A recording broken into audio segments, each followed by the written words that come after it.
How's it going, fam? Welcome back to Erica's EDC, and today we are sharpening the knives by Nuge Wicket. This is in NITRO-V at 60 to 61 HRC, and we are going to be sharpening it on a coarse DMT stone. This is a 325 grit, and we're going to be discussing this whole thing because it is very interesting to me. So, this knife arrived with a very glassy edge bevel that I could run my fingers over like this, which I showed in a video fresh out of the box. I made a video saying that, that was kind of a bummer because I paid $285 for this little tiny thing shipped. And then I said that, I love the geometry of this, and I complimented a couple of other things. At first, he unfollowed me on Instagram, and now he has blocked me because I said that the edge was glassy. So I have been blocked, and a couple of his minions have also done the same. This is the only NITRO-V that I have at such a low hardness. The only other NITRO-V that I have currently in the collection is a Goat Head Knives Trapper. This is 62 HRC, so this performs very well. And then the Otter that we have from Levi at Northern Knife Works is 63.5 HRC. This was the only example I had in the collection of a lower hardness NITRO-V, so I'm sorry that you are so hurt over your actions. Now, the reason I'm doing this is because this came with a convex edge bevel that was very glassy, with a little bit of a sheen to it, which makes me think it was done with a little bit of a higher polish, a higher, more refined grit. We're going to see if we can get this to get a little bit of a better edge on a coarse stone, okay? That's the first part of this. We're also going to be discussing this whole thing in general as we sharpen. So I'm just really crushing this apex here. We're going to reprofile this. So as you can see, very, very dull. We're going to reprofile this because I want to get that convex out, but this is going to spark a discussion, basically a part 2 to my video the other day that was labeled my biggest problem with knife makers. I think that's what it was called. It was a response video to the Lord and Savior Alchemy 1 here on YouTube. A lot of you know him as Clint. He is an OG. If you don't know who I'm talking about, I highly suggest you go watch his channel. He's an OG of the community. Tons of incredible content, extremely educational. He's extremely, knowledgeable on knives, sharpening, heat treat, just everything. Like, so intelligent. But he made a post about some of the stuff that I had been experiencing, and he also tagged me in it, so I made a response video, which has blown up a lot, which is amazing. Lots of really good discussion in the comments of my previous video. Love that. Since then, Alex Steingraber has made a post about the same thing, and it's really becoming a discussion, which I absolutely love. Obviously, this is not like a how to freehand sharpen video, guys. This is literally me sharpening and discussing things at the same time. Because this needs to be sharpened, and it's the perfect example of what's wrong with the community. So, Alex made a post about his LMAX Gen 2 Shark that he has in production right now. And it is CNC machined just like this, LMAX, custom heat treat, 62 HRC. He will be selling fixed blades, probably twice the size of this, for $125, guys. $125. That'll be without a sheath because he's trying to support leather makers, leather workers in the US, so they will be without a sheath, but he's trying to hook those up, and I guess it'll be like $10 more if you want a sheath, so $135 for a fixed blade, an EDC fixed blade. Now, the reason that Alex made that post was kind of, what I was talking about in my video. It's like, how in the world are knife makers charging $285 for something that is nearly done by robots? Nearly entirely done by robots. Like, these are machine scales, CNC, these blanks are cut, water jet cut, whatever, laser cut, I don't fucking know. Everything is done by a machine. The steel is cut by a machine, the scales are cut by a machine. All you do is throw it together and put an edge on it. How are we charging nearly $300 for things like this? Especially if they come with an edge that is dull and glassy and doesn't cut out of the box. Isn't that the whole point of a knife, is to cut? Now, you may think, Erica, you sure do sound salty. I'm more or less trying to drive home the fact that as a community, first off, we should be coming together, not dividing. That's what really needs to happen, is everyone should be coming together to help each other and not dividing. However, if you are a maker and you have a customer who gives you constructive criticism with compliments, blocking them I don't think is your best bet. I don't even understand why you would do that.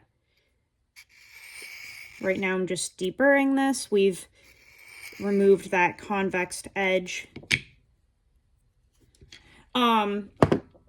So Alex made a really good point in his post, because it's like, we need people to be realistic and then also come together. So he is making LMAX sharks. Yes, they are CNC machined and stuff, but they're priced appropriately. $125 for an EDC fixed blade. Now that is serving the community, right? That's cool. Those are going to be heat treated properly, and they're going to perform very well, and they're at a price point that people can actually afford. That is very cool. What I was saying in my video is I think we should find solutions to some of these problems, right? And that is a solution that Alex can give us, from his end. Producing something that is worth people's money, that isn't ripping them off. That's cool. And the reason I wanted to talk about this was because now I'm in a position where I've spent my money on this, nearly $300. Wasn't super impressed with it, but I did still compliment it.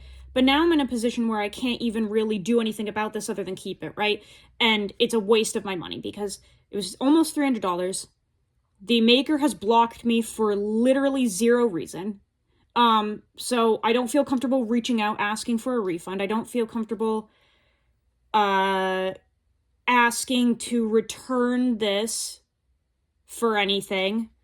And I also cannot reach out and even discuss it with him. So I'm stuck with this knife that I wasted my money on, and I can't do anything about it. I also don't feel comfortable putting it up for sale and selling it to one of you guys because it arrived faulty in my opinion, right? It's so dull that I could run it on my hand, which I showed on camera fresh out of the box. Dull. Very cool design. Love it. Put together well. Nice thin blade stock. Absolutely love that. Love the blasted finish on this. But it's so soft. 60-61. It's so soft that I don't really even feel comfortable getting my money back for it by selling it to one of you guys, because I feel like I would be, knowingly ripping you off. If it's not something I want, why would I want one of you guys to have it? So I'm just stuck with the dang thing. But we will use it for testing and for examples, I guess. Because what else am I going to do with it, you know? Now, 60 to 61, in my opinion, is a little on the soft side for NITRO-V, because NITRO-V is essentially AEBL, which, if I am correct, it's AEBL with added nitrogen and vanadium. The vanadium addition is so minuscule that it does not really do anything to change the complex. It doesn't really help at all. So this steel is pretty darn stainless, and it has decent qualities all around, but it's a very fine microstructure, fine grain structure steel. And from what I can see, it should be 62 HRC or higher, and you can bring it up to 64 and have it perform very well. It really shouldn't be under 62. So why we're doing 60 to 61 when this has good toughness to begin with, I don't know. So I just don't get the whole thing, but whatever. I'll use it as an example of why we shouldn't be running steel soft for no reason, I guess. Okay, let's do some deburring again.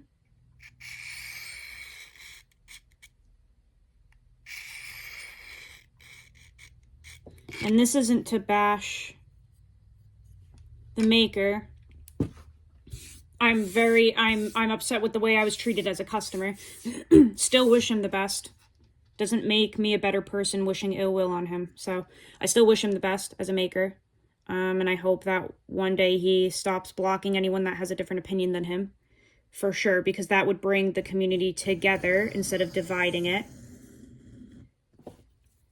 But sometimes it just takes time for people to get there. Sometimes it's hard for people to hear constructive criticism or feedback on their product unless it's positive, I guess.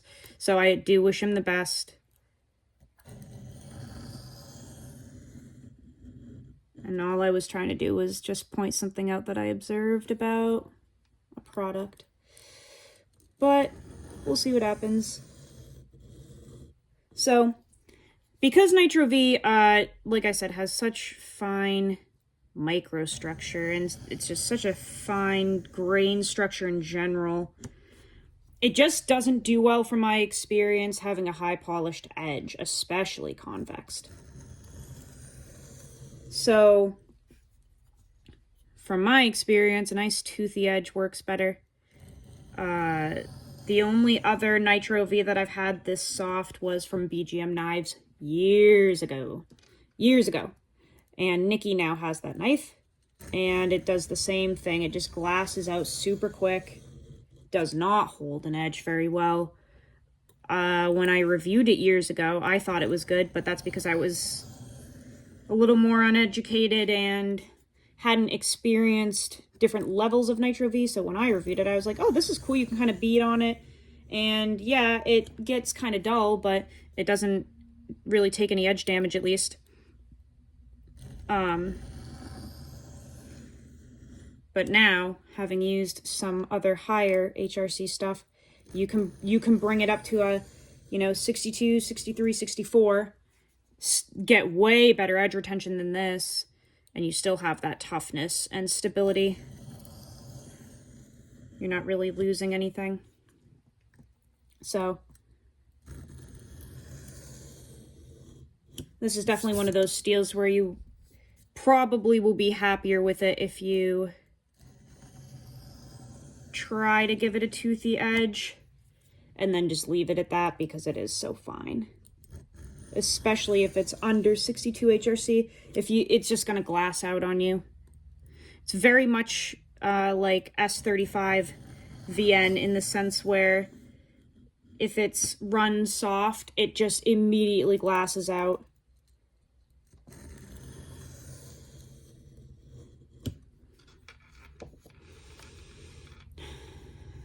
I'm just gonna hit this on the strop a couple times and see if we got this back to like an edge that you can use.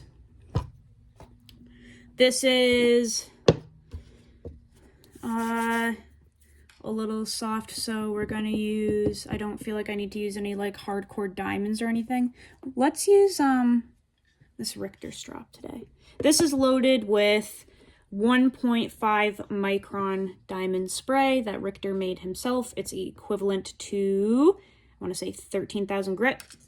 I don't think we really need anything more than this, and you definitely could use like that rub-on compound on a strop as well.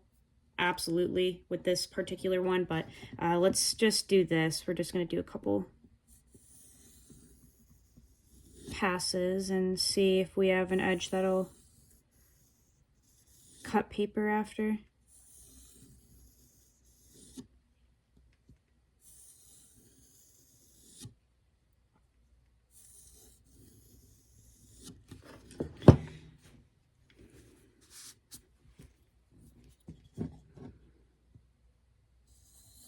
So yeah, let me know what you guys think down below. I just want it to be a discussion. Like I said, this isn't like a bash fest on that dude. Not at all, even though I'm upset about the way things went, but I still don't wish anything negative upon anyone.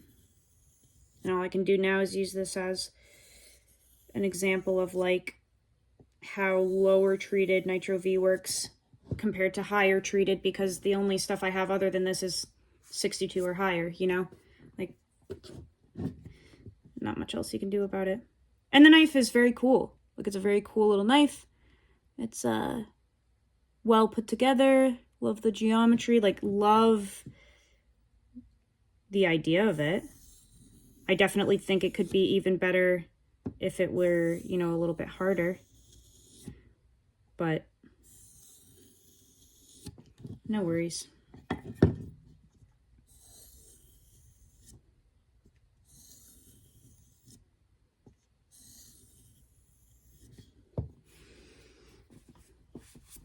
I'm also curious to see how this does without the convexed edge. I'm not the biggest fan of convexed edges.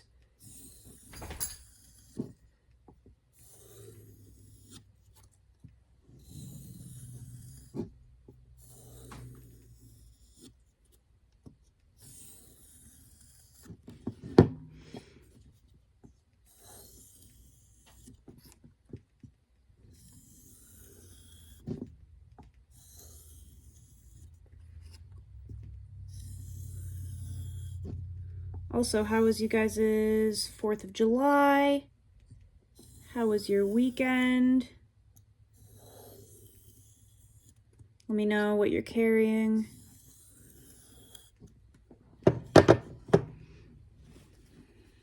Okay. It's kind of funny.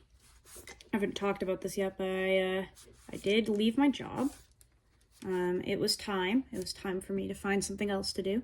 So right now I'm on a little bit of a hiatus, which scares the crap out of me. But I am so invested into getting into this knife hobby.